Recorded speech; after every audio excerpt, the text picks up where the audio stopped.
it is. Running it down on these niggas. Sex, drugs, money, and murder, my nigga. You know how we get it, my nigga. Still be painting them pictures, my nigga. Ripping that raw, fucking your bitches. Sex, drugs, money, and murder. Sex, drugs, money, and murder. Sex, drugs, money, and murder. Sex, drugs, money, and murder. Niggas, they never gon' hurt you. Niggas, they never will hurt you. Sex, drugs, money, and murder. Sex, drugs, money, and murder. How the traps right, understand how to get that. Ran down on them niggas with a flip back. Knew I never seen another nigga live like that. I was still getting stacks back. Had to fuck around getting them packs back. Niggas. What's up, ladies and gentlemen? It's your boy Bullets Gotti. So y'all already know what it is. This video right here that I'm doing is basically to talk about the locks, LOX, Styles, Jada, and Sheep. I'm gonna keep it real with you. We talk about the best three-man group in hip-hop history. In my personal opinion, Styles and Sheik is that. Styles, Sheik, and Kiss is that.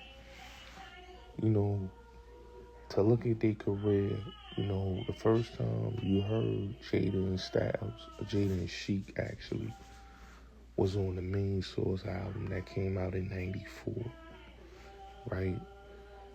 And then the next time you hear them is on the Clue tapes and them being signed to Bad Boy, right? You know, everybody looked at it, and I'm looking at people now that's now giving Jada his credit because of Versus, right? But before Versus, I always, and until this day, I keep Jada at high regards when it comes to like super lyrical MCs. One of the, in my opinion, one of the best to come out of New York. Like, he's in my top 5. He's in my top 10, top 5. You know, top 20, top 15. That's my guy. Because to be on records with Biggie, right? To be on records with Biggie Smalls, to be trading balls with Big. You know, when we talking about before Money, Power, Respect, we talking like Clue tapes. You know, he trading balls with Big, 9-5, 9-6. You know, and then when he did Last Days, it's like, whew, it's out of here, you know what I'm saying? And then, you know, Jada is one of those dudes that's like, punchline, crunch time, and I'm gonna keep it real with you. In my opinion, I feel like Jada waited too late to go solo. I felt like Jada could have went solo like 99. You know, 99, he could have went solo. 2000, you know. But I understood that it was the loyalties of the group, and that's why I always say, like, the Lox is the best group in hip-hop. Because when you can stay loyal to your brothers and not break away, you notice, like, most groups, when an artist goes solo, it's like the group, you done seen EPMD broke up, you know. You seen Wu-Tang, they stayed together, but you done seen Wu-Tang had they conflicts over business, right? And they, you know, they branch off and did their own thing. You know, a lot of them, you know, I feel like Wu-Tang cohesiveness was during the Wu Forever album. Once a lot of them had their solo success, like Ghost had his solo success, Ray had his solo success, Meth had his solo success, you know, Jizza, RZA, ODB, they had their solo success. I feel like RZA really didn't care about the Wu-Tang projects. So a lot of the joints that would have went to Wu went to the Wu affiliates, you know what I'm saying? Or it went to other artists, mainstream artists. So I feel like the solo success really, in my opinion, didn't give us a great Wu-Tang. And don't get me wrong, I love Iron Flags, I love the W album, but I feel to me, like when they was cohesive, when they was like on fire, Wu Forever was their best group album. And then even like with Mobb Deep, when P branched off, because P was supposed to go solo like 9, 7, 9, 8, 9, 9, but when he went solo, you started to see like more of a focus of P doing his solo joints. And like, even though the Mob gave us great projects, like they gave us, murder music, they gave us, Infamy, America's Nightmare and Blood Money, but I feel like it never been the same after, P went and did a solo thing. Like, you really started to see like Mobb Deep wasn't Mobb Deep when they broke up. You know what I'm saying? Like, you started seeing like, and then when P came home from jail, and then you wrote the book, you started to see like Mobb Deep like really go at it. And you would never think that Mobb Deep would beef. But even back then, even like around like, I remember like in the 2000s, before they did Blood Money, like, I heard P speaking on the breakup of Mobb Deep, because P was, like, he was really going hard on his solo thing, you know what I'm saying, the battle with Jay-Z and all that, so, like, when I look at the Lox, I look at the Lox and say, like, damn, the Lox is one of the greatest rap groups there is, because they, even though Jada had his solo success, Styles had, did his thing solo, Sheik did his thing solo, like, they never strayed away. You never seen Styles diss Jada, you never seen Sheik diss Styles or Jada. You always seen these dudes cohesively on each other's projects, doing mixtapes together, and they stand firm. And one thing that I respect about the Lox is that the Lox have mainstream records and they got street records. They got club records. They got records for the chicks. Like when Joel said, yo, y'all ain't got nothing for the ladies. I'm like, yo, they was in one of the best, I would say, camps that could ever be in music is Bad Boy. Like, one thing that Puff did that I think a lot of dudes, emulated was that he put the Lox on big songs. And we talking about songs with Mariah, Mona Lisa first, Mary J. Blige. Like, they was on, like, big records. Like, that Honey record is huge. And then from the Honey record, you got the J-Lo record,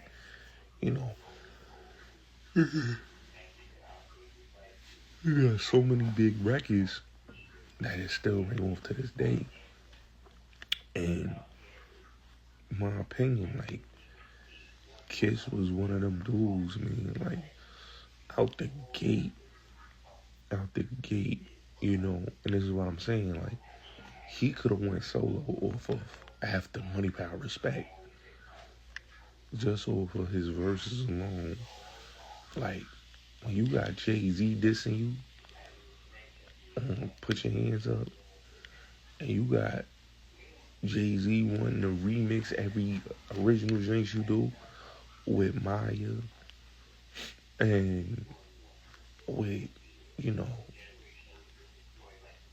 and it's like, when you really look at it, like, everything Jada did, Jay followed behind. Fiesta with R. Kelly, Best of Me with Maya. The original is Jada and Maya. The original Fiesta is Jada and R. Kelly. Like, Jada really was that dude in that time. And it was a point where he was really inching in on that top spot. And Jay made sure in his power that he stopped Jada from reaching to that top spot. Because he was, in my opinion, Jada was there. Like, it was even like around the wild moment.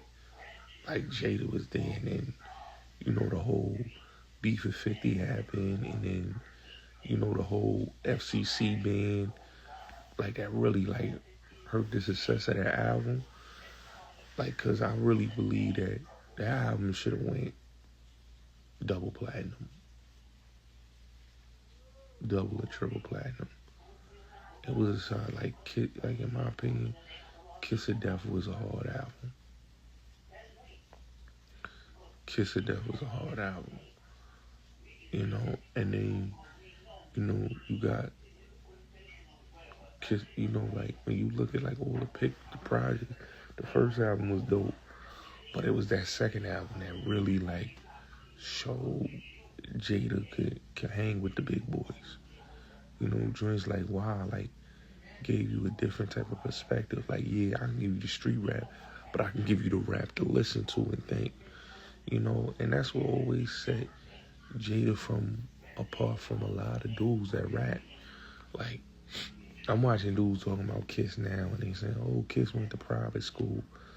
You know, I don't know why dudes is clowning them on that, because a lot of dudes went to private school. A lot of street dudes went to private school. So, you know, I don't really get that. You know what I'm saying? But it's, you know, to each his own. But in my opinion, I feel like the Locks, they set the tone.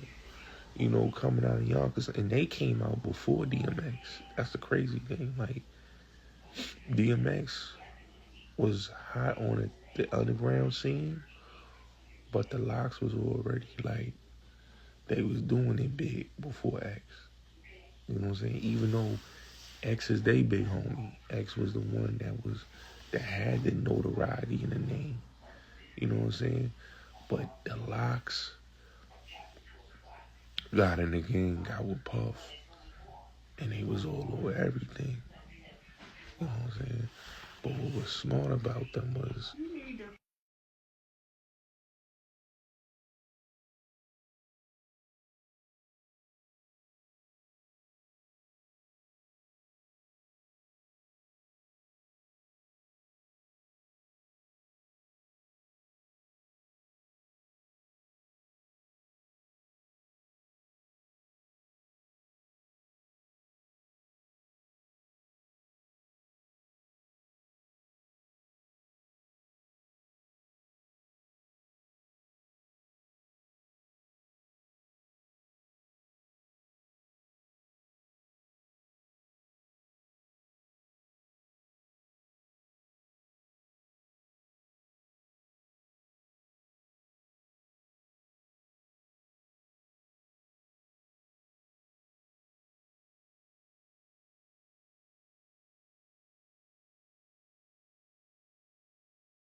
yeah, so X had, even though X had the Born Loser joint, you know what I'm saying? Even though X, you know, had the deal at Rough House, the Locks was the ones that really had like I would say like they already was signed with Puff.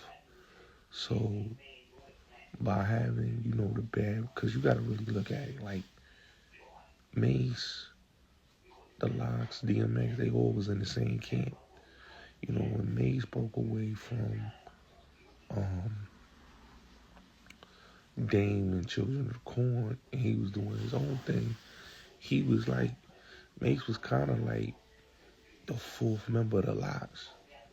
That's why you listen to niggas done started some 24 Hour to Live, Uptown, rapping with McGruff. Like, you hearing early Mace, early Locks. You know, this is Mace Murder time. So when they get to when Mace oh when Mace got to what you would call it to Bad Boy, the Locks got signed. Mace and the Locks got signed around the same, I think around the same time, 95, 96. Yeah, 90. Yeah. 95, 96 they got signed. So when they got signed, they really was like, they was going in. And you know, the Locks come from that school. You know, they come from that battling school. You know, Styles, Jada, they come from that. You know what I'm saying? Like, I always say, like, a lot of people don't know the Locks. You know, before it was just 3 members. It was like, I think it was like 5, 6 members, because you had Casino. A lot of people don't know the Locks family. You had Casino, Genovese, Mo Money. And then if you add Mace in that conversation, Mace was also a member. Because Mace was running around with them rapping at the time. So Mace was like kind of a member of the Locks. And just the way they killed them tapes was something special. Like when you go back and you listen to them now on the tapes, it's like, yo, damn, like they were saying things that was ahead of its time, wordplay wise. You know what I'm saying? Like Styles, like you listen to Styles verses, like he give you something to think. You listen to Jada got them witty bars, witty punchlines. Chic, he got them gritty street bars, but it be so ill. Like I always say, like We Are the Streets with Chic album. Chic sounded on We Are the Streets. Money, Power, Respect. I feel like that was Jada coming out party. You know what I'm saying? He shined on it. And I feel like Styles, you know, he really found, like when he came on, when Styles did Gangsta of a Gentleman, Styles was like, in my opinion, he still one of the best. Like that whole Gangsta of a Gentleman album. When he did Holiday on the Rough Riders, Volume 2, like that song right there was I think it was Rough Riders Volume 2 or 3. When I heard that song Holiday, yo, that made me a Styles P fan. Like that's one of, in my opinion, his best songs. That's just like when I tell dudes, like when they did that battle between Dipset, I knew that the Locks was gonna beat Dipset just off of the body of work, off of we talking about from Bad Boy to Rough Riders to D Block. They smoking. Just let alone that Bad Boy Rough Riders bag is smoking Dipset. Cause Jim and Jewels don't got nothing for Styles and Chic. Jada and Cam, that's a great battle. Cause they both got great catalog. You know what I'm saying? And that's why when you watch that battle, it turned to Jada and Cam battling. Because really, Jim and Jewels can't battle Styles and Chic. Real talk. They can't battle. They can't battle. They catalog is not as extensive. Like Jewel's battle catalog can't mess with Gangsta of a Gentleman by Styles P. Jim catalog can't even touch Chic's catalog. Just being honest. So it's like, when you really look at it, the Locks is gonna win that. Or for cohesiveness, or for showmanship, or for bars, and just off of, longevity as a group. Like I said, when it comes to Jada and Cam, that's a great battle on card. Like, that would have been a better battle than Dipset and the Locks, you know? And I tell people that all the time, like the Locks is just, like, when you go back and you listen to their catalog, they are the best group to come out of New York City. Half a Pound, the best group.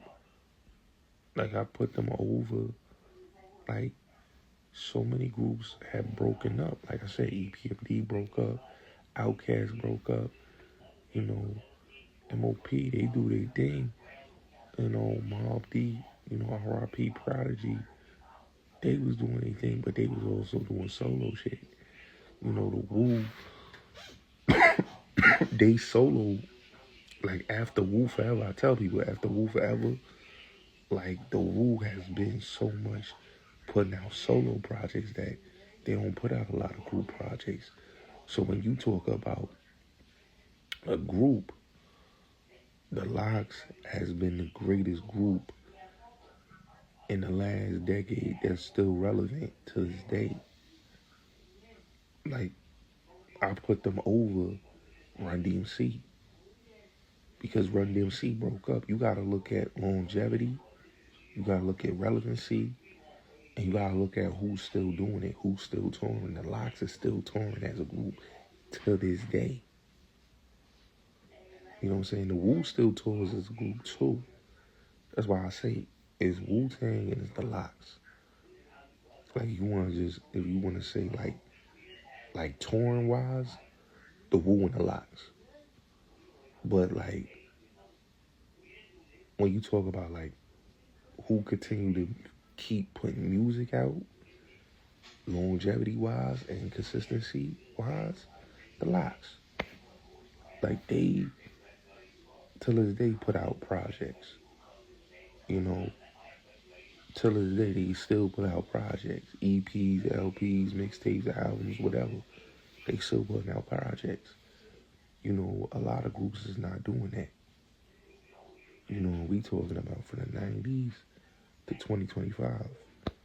So, the Locks is the greatest rap group in hip-hop, I would say, in the past decades.